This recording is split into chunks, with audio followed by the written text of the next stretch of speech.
Hi everyone, I am David और मैं आज बीपीएससी का जो कॉम्बो बुक मिलता है खान ग्लोबल स्टडीज़ में, उसका मैं आज एक बुक रिव्यू देने वाला हूँ कैसा है। और मुझे कमेंट भी आया था तो मैं सोचा कि इस पे वीडियो एक बना देता हूँ। पहले मुझे एक इस तरह का कार्ड मिलता है केजीएस का, और इस कार्ड में सारा बुक का रिकॉर्ड बनता है। वो काम बनाना रहता है स्टूडेंट का, वो अपना रिकॉर्ड बनाता है, इस बुक पे सिग्नेचर करेगा यहाँ पे, और सिग्नेचर करके वो खुद दे देगा। तो पहले ये मुझे कार्ड मिलता है। कार्ड मिलने के बाद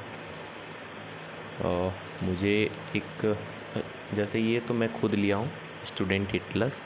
सो ये बुक हर किसी स्टूडेंट के पास होना चाहिए, बिकॉज की जियोग्राफी समझने में बहुत हेल्प मिलता है। और सबसे पहला बुक है इसका बिहार स्पेशल का, बिहार सामान्य ज्ञान, जो जसवंत सर पढ़ाते हैं और बहुत बेहतरीन पढ़ाते हैं, बहुत अच्छे पढ़ाते हैं। और ये बुक पहला हुआ। और सेकंड बुक है फिजिकल जियोग्राफी का, पतला सा, 100 पतला सा है, फिजिकल जियोग्राफी का है।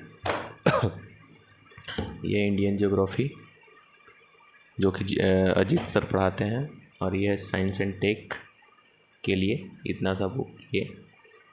और ये है प्राचीन इतिहास, प्राचीन भारत का इतिहास, पतला सा है, बिल्कुल पतला सा है। और एक मेडाइवल हिस्ट्री, मध्यकालीन भारत का इतिहास, तो ये भी बहुत ज़्यादा पतला सा है। और एक मिला है बिहार एटलस मिला है, जो कि इसमें सारा बिहार का ही मैप होगा, सारा का सारा। और इस बुक रहना बहुत ज़रूरी है, बिकॉज कि बीपीएससी आप दे रहे हो तो बिहार लेवल का एग्ज़ाम दे रहे हो तो बिहार के बारे में बहुत अच्छे से आप लोग को जानकारी होना चाहिए। और ये है मेंस के लिए, मुख्य परीक्षा के लिए आपको पीवाईक्यू मिल जाता है इसमें एनालाइज करने के लिए। और ये है इंडियन पॉलिटी का बुक, और पॉलिटी करण चौधरी सर पढ़ाते हैं। और ये है अर्थव्यवस्था, इकोनॉमी, ये भरत सर पढ़ाते हैं। ये थोड़ा सा मोटा बुक है सारे बुक के कंपैरिजन में। और ये है आधुनिक भारत, मॉडर्न हिस्ट्री है आधुनिक भारत। और ये सब बुक जाने के बाद एक और मिला है पतला सा एस्से का बुक, निबंध का, एस्से का पतला सा बिल्कुल है। और ये सब बुक दिखाने के बाद मैं ये बताना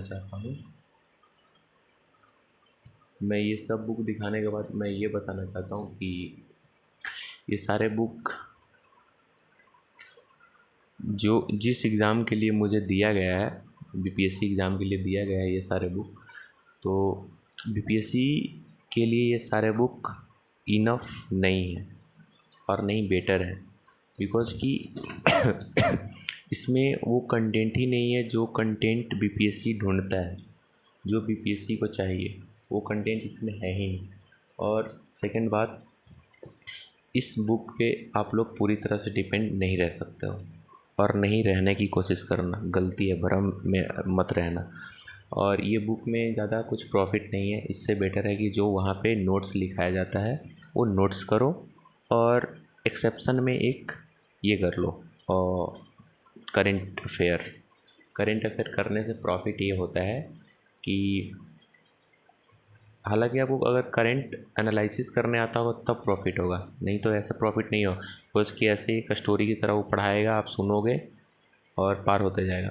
तो उस टाइप से मैं नहीं बोल रहा हूँ, मैं ये इस टाइप से बोल रहा हूँ कि अगर करंट पढ़ रहे हो आपको आइडिया लग जाता है। वैसे अगर जिसे करंट नहीं भी समझ में आता हो तो बिल्कुल इससे वो पैनिक होने वाली बात नहीं है। आप कंटिन्यू करते रहना 2 से 3 मंथ, 3 से 4 मंथ, इतना में आपको हालांकि सारा चीज़ समझ में आ जाएगा। और तब भी समझ में ना आए तो क्या करना कि पहले सारे एनसीईआरटी बुक कर लो आप, एनसीईआरटी बुक कर लोगे तो आपको करंट पोर्शन समझ में आएगा। इसलिए करंट पोर्शन में जितने भी क्वेश्चन आते हैं तो कौन सब्जेक्ट से रिलेट कर रहे हैं, ये जानने के लिए आपको पहले एनसीईआरटी अच्छे से जानने पड़ेगा। और एनसीईआरटी जान लोगे तो आपको पता चल जाएगा कि करंट जो करवा रहा है टीचर, वो करंट में के सारा क्वेश्चन कौन सा सब्जेक्ट से रिलेट कर रहा है, सब्जेक्ट से रिलेट आप खुद ही कर दोगे। तो इसलिए आपको अगर करंट समझ नहीं आता है, पहले हिस्ट्री, ज्योग्राफी, पॉलिटी, इकोनॉमी, ये 4 सब्जेक्ट कम से कम पढ़ लेना। इससे क्या बोलते हैं, एनसीईआरटी बुक पढ़ लेना, फिर आपको करंट पोर्शन बहुत अच्छे से समझ में आएगा। और करंट को topic by subject by relate करने की कोशिश करना ज़्यादा बेटर रहेगा, क्योंकि करंट अफेयर एक ऐसा चीज़ है अभी के डेट में, जो अगर किसी स्टूडेंट का सिलेक्शन नहीं भी हो रहा है, नंबर नहीं आ रहा है, तो वो रीज़न है करंट अफेयर। क्योंकि नोट्स तो सब पढ़ लेता है, रिवीजन भी कर लेते हैं, यहाँ तक कि करंट अफेयर भी करता है, लेकिन वो जब रिलेट नहीं करता है तो उससे नहीं होता है। और रिलेट नहीं करेगा तो क्वेश्चन बनेगा ही नहीं। अब PYQ लगाओगे तो PYQ लगाओ, फिर ये करंट अफेयर करो, फिर नोट्स रिवीजन करो, ये 3 काम करो, प्रैक्टिस करो, इससे ज़्यादा नहीं, इतना इनफ है। और मैं ये इसलिए बता रहा हूँ क्योंकि जब आप किसी चीज़ को रिलेट करके पढ़ते हैं तो आपको बहुत आसानी होता है, पढ़ते टाइम बहुत आसानी होता है और काफ़ी जल्दी रिकवर हो जाता है माइंड में।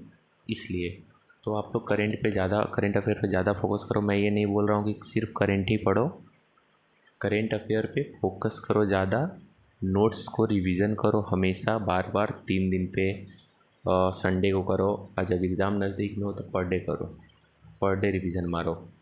और करंट अफेयर कम से कम 2 से 3 ईयर, पिछले 2 से 3 ईयर तक ले लो, ताकि करंट अफेयर जब तक जिसका करंट अफेयर स्ट्रॉन्ग रहेगा उसका सिलेक्शन पक्का है किसी भी हाल में। क्योंकि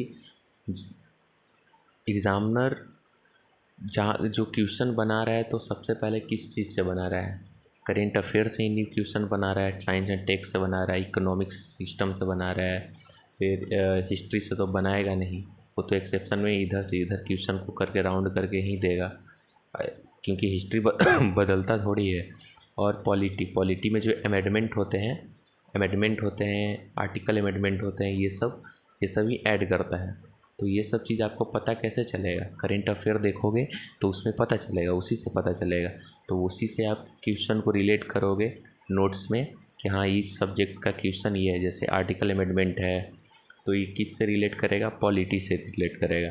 बजट से रिलेटेड है किसी भी चीज़ से तो ये किस से रिलेट करेगा, इकोनॉमिक्स से। अगर इसरो ये सब कुछ भी रहेगा, कोई भी नासा से रिलेट रहेगा तो ये किससे रिलेट करेगा, साइंस एंड टेक से। तो इस टाइप का क्वेश्चन आपको रिलेट ऐसे करके पढ़ना है तो आपको बहुत बेटर समझ में आएगा और काफ़ी एक्सपेंसिव माइंड होते जाएगा, धीरे धीरे शार्प होते जाएगा और उसमें एक डीप होते जाएगा, तुम सोचोगे बहुत अच्छा लेवल पे। तो ये चीज़ पहले ये सब चीज़ करो आप लोग। और ख़ास करके मैं ये वीडियो बुक का रिव्यू देने के लिए ही बनाया हूँ। सो फाइनली मेरा आंसर ये है कि ये बुक पे आप पूरी तरह से डिपेंड नहीं रह सकते हो, और टाइम पास करना है तो आप कर सकते हो, बुक को लेकर पढ़े रहो, कोई दिक्कत नहीं है। लेकिन बुक पे आप पूरा टाइम एक्सपेंड नहीं कर सकते हो, मतलब इस पे भरोसा नहीं कर सकते हो कि बुक पढ़ेंगे तो हो जाएगा। इसलिए इस बुक पे फोकस मत करना, क्योंकि BPSC लेवल का कोई कंटेंट इसमें नहीं है। हालांकि है, लेकिन ऊपर ऊपर क्वेश्चन सिर्फ है। तो क्वेश्चन आप क्या करोगे, एक्सप्लेनेशन ही ना आपको नहीं मिलेगा तो क्या करोगे। हाँ, लेकिन इतना ज़रूर बोलेंगे कि ये बुक को आप एक रिवीजन फॉर्म में रख सकते हैं, रिवीजन फॉर्म में। लेकिन एक बात यहाँ पे सोचो कि जब रिवीजन के लिए आपको नोट्स मिल जा रहा है तो इस बुक को क्या काम है, सोचने वाली बात है। तो इस बुक पे तो टाइम पास ऐसे ही हो जाएगा। तो इससे अच्छा है कि नोट्स पे ही अपना फोकस करो, सबसे बेटर रहेगा।